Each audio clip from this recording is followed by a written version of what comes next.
नमस्कार, स्वागत है आप सभी का आपके अपने पसंदीदा चैनल फिल्मी दलान में। आज के हमारे खास पेशकश में हम बात करेंगे मशहूर अभिनेत्री वर्षा उसगांवकर की। सिनेमा जगत में दमदार शुरुआत करने वाली वर्षा किसी पहचान की मोहताज नहीं रही हैं। अपने दमदार एक्टिंग से हर किरदार को जीवंत करने वाली वर्षा आज भले उम्मीद के मुताबिक सफल ना हो, लेकिन उनकी अभिनय को आज भी याद किया जाता है। अभी भी दर्शक उनके खूबसूरती और अभिनय के दीवाने हैं।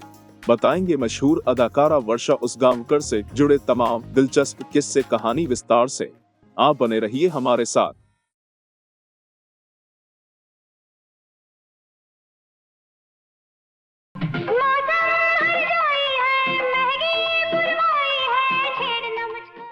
वर्षा उसगांवकर का जन्म 28 फरवरी 1965 को गोवा के एक संभ्रांत कोंकणी परिवार में हुआ था। इनके पिता अच्युत केस उसगांवकर दिग्गज राजनेता थे और गोवा विधानसभा के उपाध्यक्ष भी रहे और राज्य सरकार में मंत्री भी। वर्षा ने स्नातक की पढ़ाई गोवा विश्वविद्यालय से की है। बचपन से ही एक्टिंग में रुझान होने के कारण इन्होंने कम उम्र में ही एक्टिंग की दुनिया में कदम रख दिया था। वर्षा ने साल 1984 में फेमस मराठी नाटक ब्रह्मचारी से विधिवत अपनी अभिनय की शुरुआत की थी। यह नाटक इतना जबरदस्त हिट हुआ कि वर्षा को मराठी सिनेमा के ऑफर आने शुरू हो गए और वो धीरे धीरे मराठी सिनेमा में एक्टिव हो गई।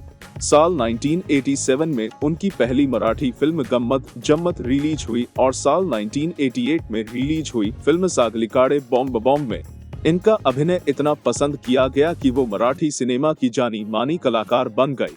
मराठी सिनेमा के साथ साथ वर्षा ने हिंदी इंडस्ट्री में भी एंट्री किया और साल 1988 में बी.आर. चोपड़ा के मशहूर एपिक सीरियल महाभारत में इनको पहला ब्रेक मिला। यह सीरियल इतना पॉपुलर हुआ कि इससे जुड़े सारे कलाकार को भी लोग घर घर पहचानने लगे। तो भला वर्षा को लोग कैसे भूल जाते। इस सीरियल में वर्षा ने अभिमन्यु की पत्नी उत्तरा का किरदार निभाया था और उस समय उनकी उम्र महज 20 साल के आसपास थी। वर्षा का महाभारत में बेक्र मिलने का किस्सा भी काफी दिलचस्प है। आगे बताएंगे विस्तार से, आप बने रहिए हमारे साथ।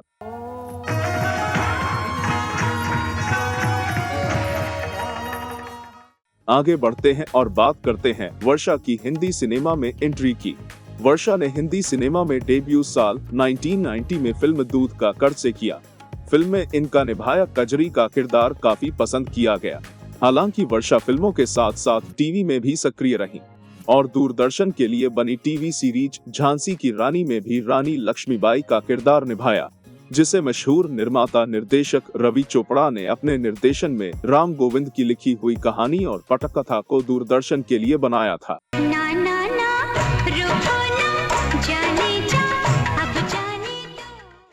अगर वर्षा की फिल्मों की बात करें तो वो 90 के दौर में कई हिंदी फिल्मों में लीड एक्ट्रेस रही। साल 1990 में फिल्म दूध का कर्ज के बाद साल 1991 में रिलीज हुई महेश भट्ट की फिल्म साथी में वर्षा ने फीमेल लीड का रोल किया। इसके बाद साल 1992 में आई फिल्म हनीमून में वर्षा को वेटरन एक्टर ऋषि कपूर के साथ काम करने का मौका मिला, जिसमें उन्होंने अपनी दमदार एक्टिंग से सबका मन मोह लिया। इसके बाद वर्षा ने 1993 में मेहुल कुमार के निर्देशन में बनी सुपरहिट फिल्म तिरंगा में काम किया। इस फिल्म में राजकुमार और नाना पाटेकर जैसे दिग्गज कलाकार के साथ उनको काम करने का मौका मिला। इस फिल्म में वर्षा ने नाना पाटेकर की प्रेमिका शांति का किरदार निभाया था, जो काफी पसंद किया गया और फेमस हुआ। साल 1993 में ही मल्टी स्टारर फिल्म इंसानियत के देवता में इनका निभाया हुस्न बानो का किरदार भी काफी पसंद किया गया। इसके बाद वर्षा ने बहुत सारी हिंदी फिल्मों में काम किया, लेकिन उनको वो सफलता नहीं मिली जिसकी वो हकदार थी। वर्षा को अधिकतर फिल्मों में सहायक कलाकार की ही भूमिका मिली, जिसकी वजह से एक समय के बाद वो हिंदी सिनेमा से उनका मोह भंग हो गया और वो दूर होती चली गई।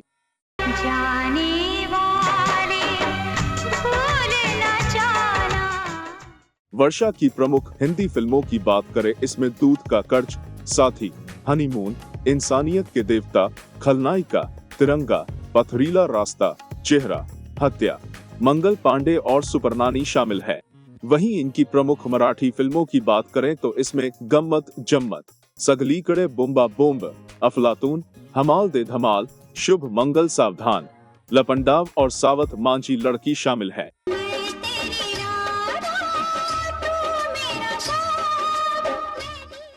वर्षा की टीवी सीरियल की बात करें तो साल 1988 में महाभारत और 1990 में झांसी की रानी के बाद वर्षा ने साल 1994 में आई कालजे टीवी सीरियल चंद्रकांता में रानी रूपमती का किरदार निभाया। ये किरदार इतना प्रभावी और दमदार रहा कि दर्शक आज भी फैन हैं।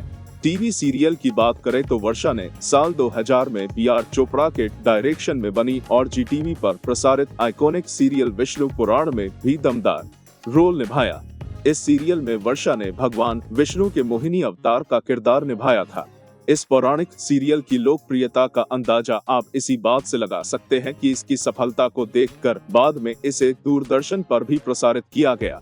वर्षा ने एक हेल्थ टॉक शो भी होस्ट किया जिसका नाम था क्या करूं मैं अब, जो काफी पसंद किया गया। वर्षा की हिंदी टीवी सीरियल की बात की जाए तो इसमें महाभारत, झांसी की रानी, आहट, मुकदमा, घर जमाई, विष्णु पुराण और जमाई राजा प्रमुख हैं। इसके अलावा वर्षा ने बंगाली, मराठी, कोंकणी और राजस्थानी भाषा की फिल्मों और टीवी सीरियल में भी काम करने से कभी कोई परहेज नहीं किया।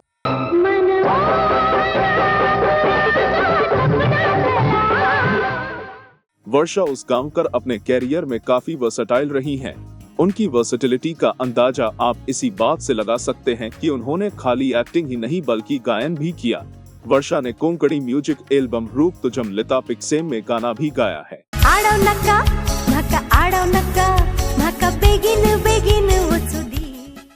ये तो रही वर्षा की करियर की बात। आइए अब आगे बढ़ते हैं और जानते हैं उनके निजी जीवन के बारे में। वर्षा की निजी जिंदगी की बात करें तो साल 2000 में उनकी शादी मशहूर म्यूजिक डायरेक्टर रवि के बेटे संगीतकार अजय शर्मा से हुई।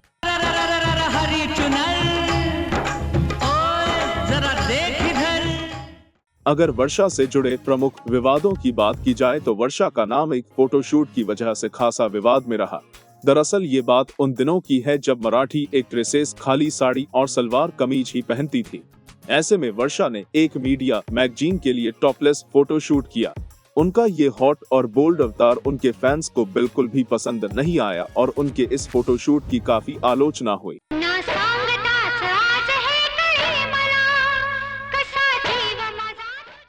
वर्षा से जुड़ा अगला विवाद उनके ससुर की प्रॉपर्टी को लेकर फेमस रहा।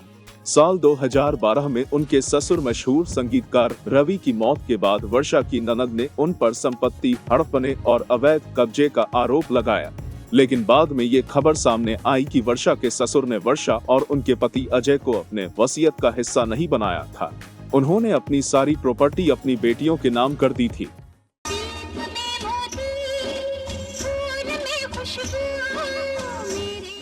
आइए अब आगे बढ़ते हैं और जानते हैं कि मशहूर एपिक सीरियल महाभारत में वर्षा को ब्रेक मिलने का वो रोचक और दिलचस्प किस्सा। दरअसल हुआ यूं कि एक दिन वर्षा के घर कुछ मेहमान आए जो शूटिंग देखने की जिद कर रहे थे। वर्षा उनको शूटिंग दिखाने के लिए महाभारत के सेट पर ले गई जहां अभिमन्यु के सीन की शूटिंग चल रही थी। निर्माता निर्देशक बी.आर. चोपड़ा अभिमन्यु के पत्नी उत्तरा के रोल के लिए किसी अभिनेत्री की तलाश में थे। गूफी पेंटेल जो सीरियल के प्रोडक्शन डिजाइनर भी थे और मराठी इंडस्ट्री में अपनी सक्रियता के कारण वर्षा का अभिनय देख चुके थे, ने शूटिंग सेट पर ही वर्षा को सबके सामने उत्तरा का रोल निभाने का प्रस्ताव दिया, जिसे वर्षा ने भी बिना एक पल गवाए ही स्वीकार कर लिया और इस तरह वो बन गई महाभारत की उत्तरा। कीर्तिवान भव पुत्र, सौभाग्यवती भव। अपने चुलबुले और मादक अदाओं से मदमस्त करने वाली वर्षा उसगांवकर ने अपने कैरियर में काफी वर्सेटाइल रोल किए और कई भाषा में काम किया, लेकिन इन सब के बावजूद वर्षा को वो शोहरत नहीं मिली जिसकी वो हकदार थी। उनको ज्यादातर फिल्मों में सहायक अभिनेत्री के ही रोल मिले। वर्षा के निभाए किरदार आज भी याद किए जाते हैं। उम्मीद करते हैं कि वर्षा ऐसे ही दर्शकों का मनोरंजन करती रहेंगी और आप सबसे रिक्वेस्ट है कि अगर वर्षा उसगांवकर से जुड़े आपके पास भी कोई किस्सा कहानी हो तो हमें जरूर बताएं। आज के एपिसोड में इतना ही। उम्मीद है आपको हमारा ये एपिसोड पसंद आया होगा। चलते चलते एक बार फिर आपसे रिक्वेस्ट है कि हमारे चैनल को शेयर करना ना भूलें। नमस्कार।